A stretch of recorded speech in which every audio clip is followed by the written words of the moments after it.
प्रिय मित्रों, स्वागत है आपका आपके अपने चैनल स्टडी विद प्रदीप पे। दोस्तों, जैसा कि आप जानते हैं कि हम लोग यूपी टीईटी के लिए हिंदी की क्लासेस कर रहे हैं। प्रीवियस ईयर क्वेश्चन पेपर कर रहे हैं। इसके बाद हम लोग क्लासेस को करेंगे जो आपके लिए बहुत इंपॉर्टेंट है। चलिए स्टार्ट करते हैं। आज का पहला प्रश्न, कपटी मित्र के लिए सही मुहावरा है। आपको बताना है कपटी मित्र के लिए सही मुहावरा क्या है, आपको उसका आंसर करना है। तो उसे कहते हैं आस्तीन का सांप। क्या कहते हैं? आस्तीन का सांप। कपटी मित्र सही मुहावरा आस्तीन का सांप होगा। जबकि दांत कटी रोटी मुहावरे का अर्थ है घनिष्ठ मित्रता।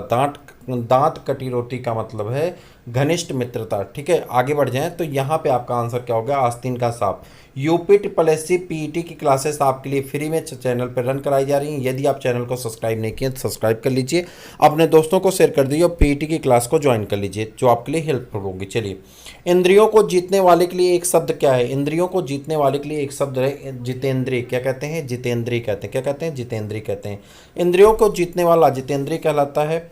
जो आगे दूर की सोचता है उसे दूरदर्शी कहते हैं। ठीक है, जो किसी काम को चित्त लगाकर करना दत्त चित्र कहलाता है। क्या कहलाता है? दत्त चित्र कहलाता है। उसके बाद दत्त चित्त, जिसकी बुद्धि कुशाग्र के नोक के समान तीखी हो, जिसकी बुद्धि कुशा के नोक के समान तेज हो, उसे क्या कहते हैं? कुशाग्र बुद्धि कहते हैं। पवन का संधि विच्छेद क्या है? पवन का संधि विच्छेद है पोधन अन्न। पवन का संधि विच्छेद क्या है? पोधन अन्न। कौन सी संधि होती है? अयाति संधि हो जाती है। उसके बाद आगे बढ़ जाएंगे। पुनर्जन्म का संधि विच्छेद क्या है? पुनर्जन्म क्या है? व्यंजन संधि है। और पुनर्जन्म का संधि विच्छेद क्या हो जाएगा? पुनर्जन्म क्या है? विसर्ग संधि है। और इसका जो क्या होगा? संधि विच्छेद हो जाएगा, पुनः धन जन्म हो जाएगा। ठीक है, विसर्ग संधि है। इत्यादि शब्द में कौन सी संधि है? इत धन आदि। इत्यादि में कौन सी संधि? यण संधि है। इत धन आदि कौन सी संधि? यण संधि है। कौन सी संधि है? यण संधि है। जब ई उ और ऊ और री के बाद कोई भी भिन्न स्वर आए तो ई का या ऊ का व और री का क्या होता था? रा हो जाता है। जैसे यदि धन अप, यद्यप, नि धन उन, न्यून।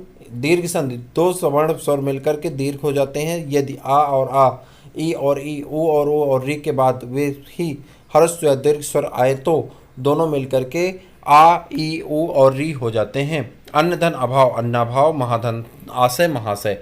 गुण संधि, यदि आ अथवा आ के बाद ई या ई अथवा ऊ या ऊ और री आए तो दोनों मिलकर के ए हो जाते हैं, या और ए ओ और अर हो जाते हैं। ठीक है, एक मिनट फिर से देखते हैं। आ या आ के बाद, ई या ई के बाद, या ऊ और ऊ और री आए तो क्या हो जाता है उनका? जल्दी बताइए। ए ओ और अर हो जाता है। जैसे चंद्रधन उदय, चंद्रोदय। गंगाधन उर्मी, गंगोर्मी। वृद्धि संधि, यदि आ या आ के बाद ए या ए आए तो दोनों के स्थान में ए अथवा ओ या औ आए तो दोनों के स्थान पर औ हो जाता है। जैसे एक धन एक, एक एक। परम धन ओजस्वी, परमोजस्वी। नाक रगड़ना का अर्थ क्या है? नाक रगड़ने का क्या अर्थ है आपको बताना। नाक रगड़ने का क्या अर्थ होता है? दीनता पूर्वक प्रार्थना करना। क्या करना? दीनता पूर्वक प्रार्थना करना। नाक रगड़ना मुहावरे का अर्थ है दीनता पूर्वक प्रार्थना करना, जबकि तलवे चाटना मुहावरे का अर्थ है चापलूसी करना। उन्मूलन का विलोम क्या है? उन्मूलन का विलोम होता है रोपण। उन्मूलन का विलोम क्या होता है? रोपण। उन्मूलन का विलोम क्या होता है? रोपण होता है। ठीक है, उन्मूलन का विलोम क्या होता है? रोपण होता है। उत्कर्ष का अपकर्ष, उत्थान का पतन, अवनत क्या उन्नति। उसके बाद आगे आ जाते हैं। महावीर प्रसाद द्विवेदी ने आदिकाल में क्या संज्ञा दी? महावीर प्रसाद द्विवेदी ने आदिकाल को क्या संज्ञा दी थी? आपको बताना है। महावीर प्रसाद द्विवेदी ने आदिकाल को क्या संज्ञा दी? तो महावीर प्रसाद द्विवेदी ने आदिकाल को क्या कहा था? बीज वपन काल कहा था। क्या कहा था? बीज वपन काल कहा था। द्विवेदी युग के प्रणेता महावीर प्रसाद द्विवेदी आदिकाल को बीज वपन काल की संज्ञा दी। आदिकाल का नामकरण करने वाले अन्य इतिहासकार हैं। जैसे आदिकाल आचार्य हजारी प्रसाद द्विवेदी ने क्या कहा था? आदिकाल कहा था। वीरकाल किसने कहा था? आचार्य विश्वनाथ प्रसाद मिश्र ने। चारण काल जॉर्ज ग्रियर्सन ने कहा था। और चारण एवं संधि काल डॉक्टर राम कुमार वर्मा ने कहा था। अति सुधो स्नेह की मार्ग है किसकी पंक्तियां हैं? अति सुधो स्नेह की मार्ग है किसकी पंक्तियां हैं? तो आपको बताना है घनानंद की पंक्तियां। किसकी पंक्तियां हैं? घनानंद की पंक्तियां। अति सुधो स्नेह की मार्ग है घनानंद, हम कविराज हैं पै चारक चतुर के ठाकुर। ठीक, यह प्रेम के कालिंदी का पर्यायवाची क्या है? कालिंदी का पर्यायवाची आप बताएंगे। कालिंदी किसकी पर्यायवाची? जमुना का पर्यायवाची। कालिंदी का शब्द का पर्यायवाची यमुना है।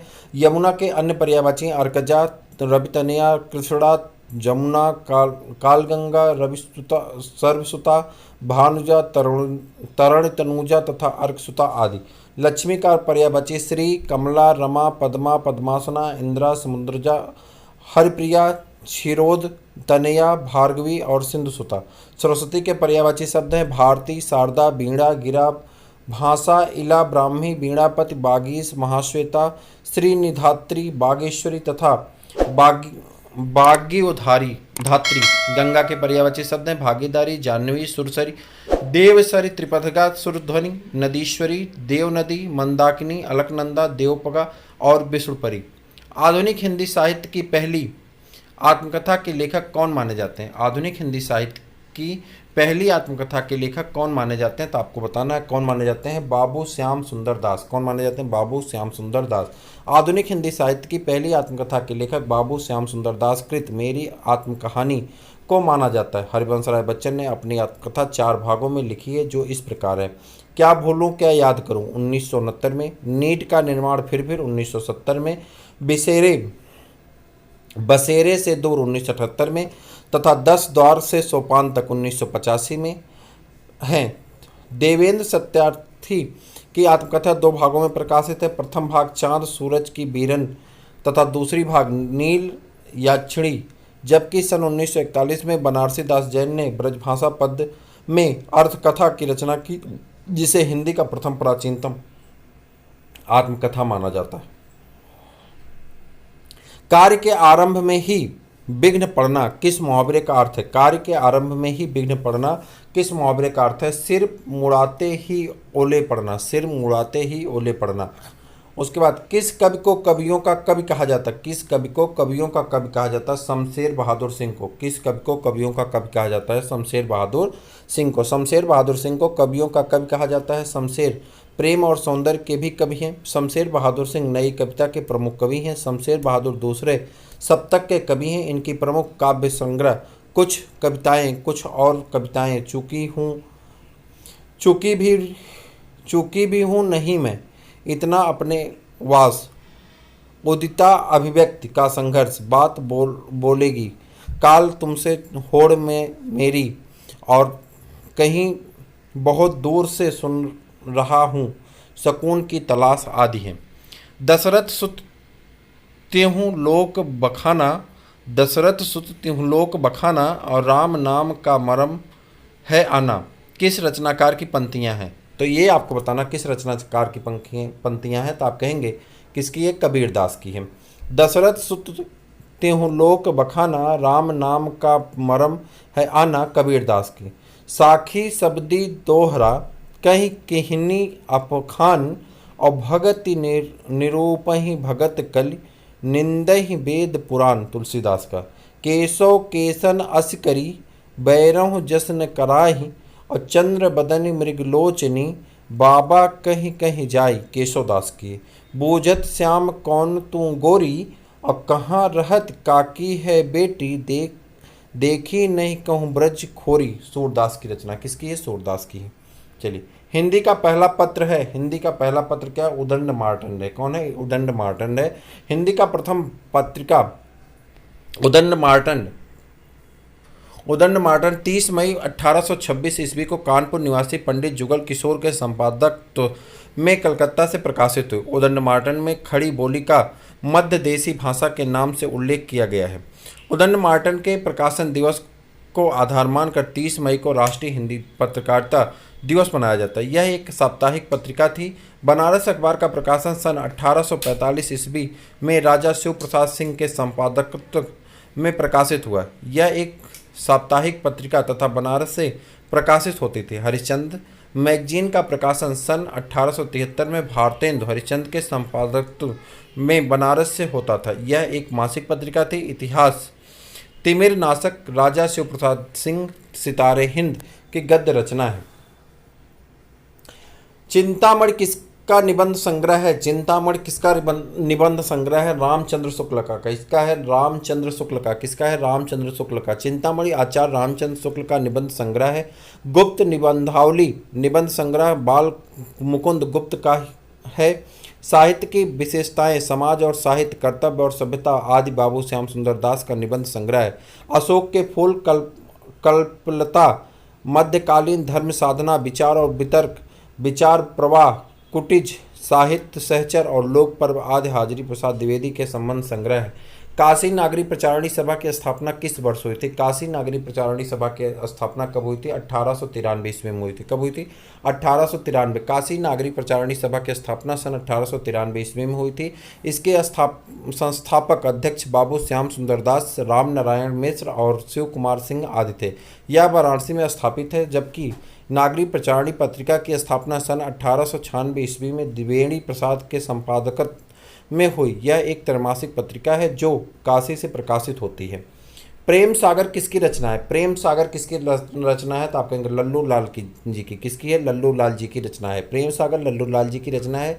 इनकी अन्य रचनाएं हैं सिंहासन, बत्तीसी, बैताल पच्चीसी, शकुंतला नाटक, मधोनल, राजनीति, लतायक टू हिंदी, ब्रजभाषा व्याकरण, सभा विलास, माध्य विलास तथा लाल चंद्रिका आदि हैं। चंद्रावली या नासिकेतोपाख्यान, रामचरित और हिंदी पारसियन, बाबे बुलेरी आदि सदल मिश्र की रचना है। भाषा योग विशिष्ट राम प्रसाद निरंजनी की रचना है, जबकि सुख सागर मुंशी सदासुख लाल की रचना है।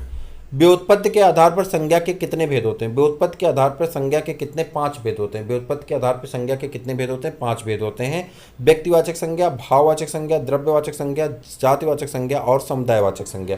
हिंदी के शब्दों का लिंग निर्धारण किसके आधार पर होता है? हिंदी के शब्दों का लिंग निर्धारण किसके आधार पर होता है? तो आप कहेंगे संज्ञा के आधार पर। हिंदी के शब्दों का लिंग निर्धारण किसके आधार पर होता है? संज्ञा के आधार पर होता है। कारक के कितने भेद होते हैं? कारक के कितने भेद होते हैं आपको बताना। कारक के कितने भेद होते हैं? जल्दी से बता दीजिए। कारक के कितने भेद होते हैं? तो आप कहेंगे कारक के 8 भेद होते हैं। कितने भेद होते हैं? 8 भेद होते हैं। कर्ता ने कर्म को करण से, संप्रदान को के लिए, अपादान से, संबंध का के की रारेरी और अधिकरण में पर, संबोधन कारक ए अजी यहाँ इत्यादि। हिंदी में 8 कारक और संस्कृत में 6 कारक होते हैं। घा का उच्चारण स्थान क्या है? कंठ, ताल, मुर्दा, दंत, ओष्ठ। तो घा का उच्चारण स्थान क्या है? कंठ से होता है। कंठ, ताल, मुर्दा, दंत, उसके बाद दंतमूल, ओष्ठ, ये सभी दिए गए हैं आपके यहाँ पे कैसे होते हैं। कंठ से क ख ग घ ङ, तालु से च छ ज ज य, और या। तालु से और क्या बोला जाता है? या बोला जाता है। मूर्धन्य से क्या बोला जाता है?